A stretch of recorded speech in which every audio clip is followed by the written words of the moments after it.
Subscribe to our channel by clicking the subscribe button. Click the bell button and enjoy the latest uploads from our channel. Hello everyone, स्वागत है आप सभी का हमारे YouTube channel success 100 पे।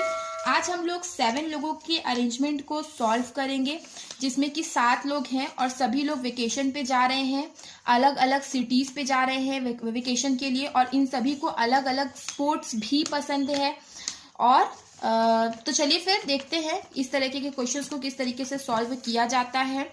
ये questions देखने में आपको लग रहे हैं कि कई सारे पैरामीटर्स है, पर बहुत आसानी से इस टाइप के क्वेश्चन सॉल्व होते हैं।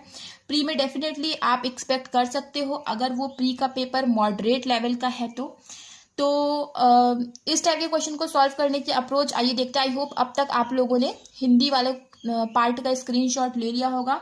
ये रहा सेम क्वेश्चन इंग्लिश में, इसका भी स्क्रीनशॉट ले लीजिए, खुद से सॉल्व करिए, देखिए आपको कितना समय लग रहा है। उसके बाद वीडियो को देखिए, वीडियो में बताई गई मेरी अप्रोच को देखिए, उसे फॉलो करके देखिए कितना समय में आप सॉल्व कर पा रहे हो।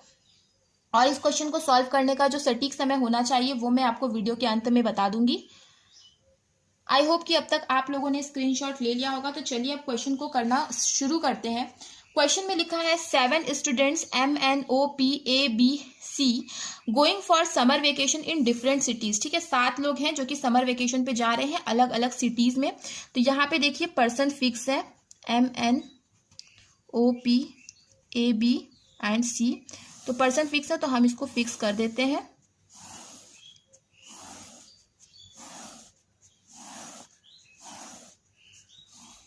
आगे देखिए क्या लिखा हुआ है, डिफरेंट सिटीज में जाते हैं, Auli, Lonavala, Goa, Manali, Rishikesh, Mysore, Gangtok. They like different sports, इन सभी को अलग अलग स्पोर्ट्स, अलग अलग खेल भी पसंद है। खेलों के नाम भी दिए हुए हैं, skiing, rafting, scuba diving, trekking, camping, cycling and sky diving. The one who like cycling is going to Gangtok.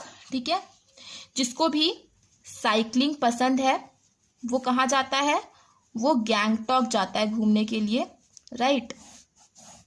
आगे देखिए, ए इज गोइंग टू गोवा, ए जो है वो गोवा जा रहा है, डायरेक्ट इंफॉर्मेशन है तो हम नोट कर लेते हैं कि ए गोवा जा रहा है। M does not like scuba diving, M को स्कूबा डाइविंग नहीं पसंद है, तो यहाँ पे क्रॉस करके लिख दीजिए कि एम को स्कूबा डाइविंग नहीं पसंद है। एन लाइक्स ट्रैकिंग, एन को ट्रैकिंग पसंद है, तो यहाँ लिख लीजिए कि एन को ट्रैकिंग पसंद है। The one who are going to Oli and Rishikesh like skiing and rafting respectively। देखिए ये शब्द जब आ जाता है respectively तो चीजें काफी आसान हो जाती हैं। देखिए यहाँ बोला है कि जो ओली जा रहा है और जो ऋषिकेश जा रहा है वो स्कीइंग और राफ्टिंग पसंद करता है, respectively मतलब इसी क्रम में पसंद करता है। मतलब कि जो ओली वाला होगा, मतलब जो पहले सिटी का नाम दिया हुआ है, पहले प्लेस का नाम दिया हुआ है, और जो सेकेंड प्लेस का नाम दिया हुआ है, तो पहले प्लेस वाला पहले स्पोर्ट्स को खेलता है, सेकंड प्लेस वाला सेकंड स्पोर्ट्स को खेलता है, राइट। इस तरीके से आगे बढ़ते हैं। One who is going to Manali does not like camping, skiing, rafting and scuba diving. मतलब जो भी बंदा मनाली को जा रहा है उसको कैंपिंग नहीं पसंद, स्कीइंग नहीं पसंद, मैं बहुत शॉर्ट में लिखने की कोशिश कर रही हूँ, राफ्टिंग नहीं पसंद और स्कूबा नहीं पसंद, स्कूबा डाइविंग नहीं पसंद। तो ठीक है, इसको भी हमने नोट कर लिया है, इसको मैंने शॉर्ट में लिखा है, आई होप कि आप लोग समझ जाओगे। M is going to Mysore, M जो है वो मैसूर जा रहा है, ठीक है, डायरेक्ट इन्फॉर्मेशन है तो हमने नोट कर ली है। C likes camping, is not going to Rishikesh and Auli, मतलब सी को कैंपिंग पसंद है तो डायरेक्ट इन्फॉर्मेशन है, नोट कर लेते हैं। और पर ये ऋषिकेश या फिर ओली नहीं जा रहा है, तो यहाँ पर क्रॉस करके लिख सकते हैं, यहाँ पे भी लिख सकते हैं कि ये ऋषिकेश या फिर ओली नहीं जाएगा। ठीक है, आगे बढ़ते हैं। One who is going to Mysore like sky diving, जो मैसूर जा रहा है उसको स्काई डाइविंग पसंद है, तो मैसूर तो एम जा रहा है तो इसी को क्या होगी, स्काई डाइविंग पसंद होगी। ठीक है, ओ लाइक साइकिलिंग, ओ को साइकिलिंग पसंद है।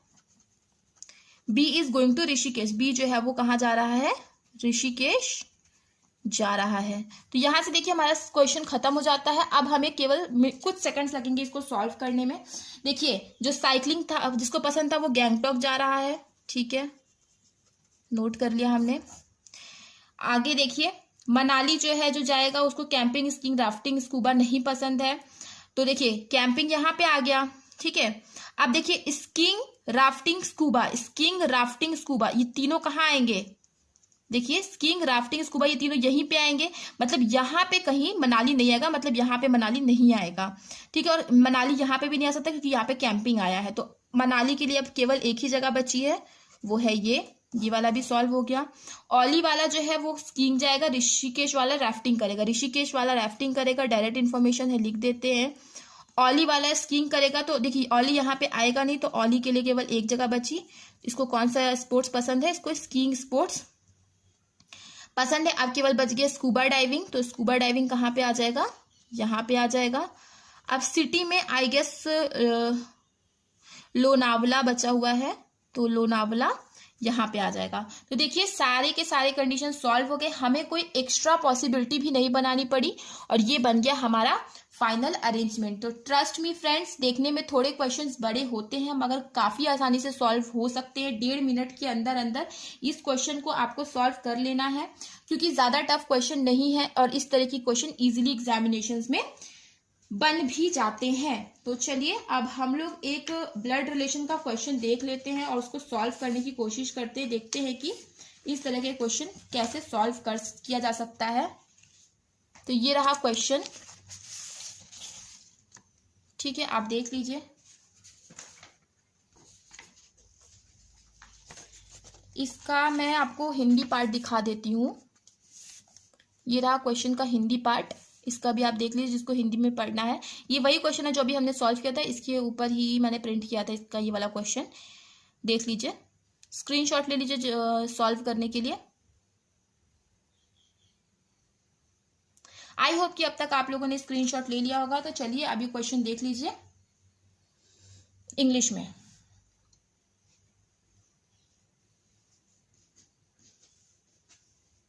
चलिए अब देखते हैं इस क्वेश्चन को किस तरीके से सॉल्व करना है। उसके अलावा मैं आप लोगों को ये बताना चाहूंगी कि जिसको भी ब्लड रिलेशन के किसी भी क्वेश्चन में, किसी भी टॉपिक में कोई भी प्रॉब्लम है तो वो जरूर जाकर के मेरी ब्लड रिलेशन की सीरीज को वॉच करे, क्योंकि मैंने जो ब्लड रिलेशन की सीरीज बनाई है काफी अच्छी है। उसमें प्री से लेकर के मेंस लेवल तक के सारे क्वेश्चंस मैंने इंक्लूड किए हैं।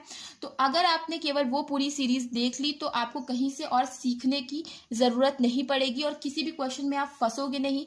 ट्रिक के साथ मैंने बताई है कि किस क्वेश्चन को किस तरीके से सॉल्व करते हैं, जिसमें मेंस लेवल के क्वेश्चंस भी इंक्लूडेड है।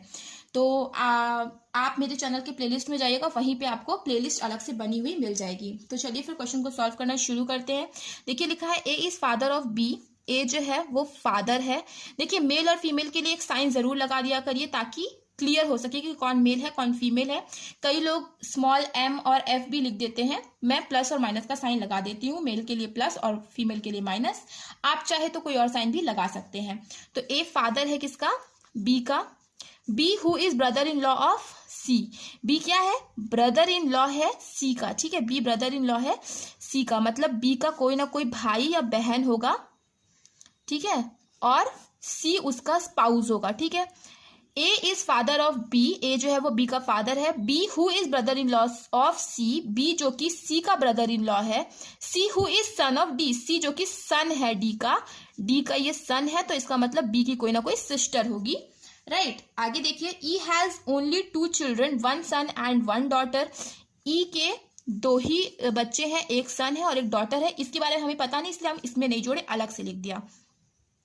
आगे देखिए, F and G are grandson of D. F और जी जो है वो डी के ग्रैंड सन है, तो डी के ग्रैंड सन है एफ और जी, तो डेफिनेटली एफ और जी इनके ही बच्चे होंगे। E is mother in law of C. E जो है वो सी की मदर इन लॉ है। सी की मदर इन लॉ है ई, मतलब ई इसके साथ कपल बनाएगी, राइट। सी की मदर इन लॉ है ई। अब देखिए बोला था ई के केवल 2 ही बच्चे, एक सन एक डॉटर, तो एक सन एक डॉटर हो गए, ठीक है। आगे बढ़ते हैं।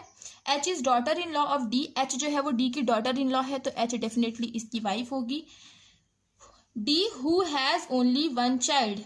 एच जो है वो डॉटर इन लॉ है किसकी, डी की, और D who has only one child, D जिसका केवल एक ही चाइल्ड है तो एक चाइल्ड है सी। देखिए तो यही हमारा फाइनल अरेंजमेंट बन जाएगा। इस टाइप के क्वेश्चंस भी एग्जामिनेशंस में आते हैं, बंच में 3 क्वेश्चन मिनिमम रहते ही रहते हैं। तो अगर आप इस टाइप के क्वेश्चंस 1 से मिनट में या फिर 1 से 1.5 मिनट में सॉल्व कर पा रहे हो तो 1-1.5 मिनट में अगर आपको 3 नंबर मिल जा रहे हैं तो नॉट अ बैड स्कोर। तो आई होप कि आपको चीज़ें क्लियर हो गई होंगी, क्वेश्चन सॉल्व कर लिए होंगे, चीज़ें समझ में आ भी गई होंगी, चीज़ें समझ में आ गई हैं। वीडियो को लाइक करिएगा, शेयर करिएगा, और अगर चैनल पे पहली बार आए हैं तो चैनल को सब्सक्राइब करना मत भूलिएगा। मिलते हैं अपने नेक्स्ट वीडियो में। Thank you so much for watching.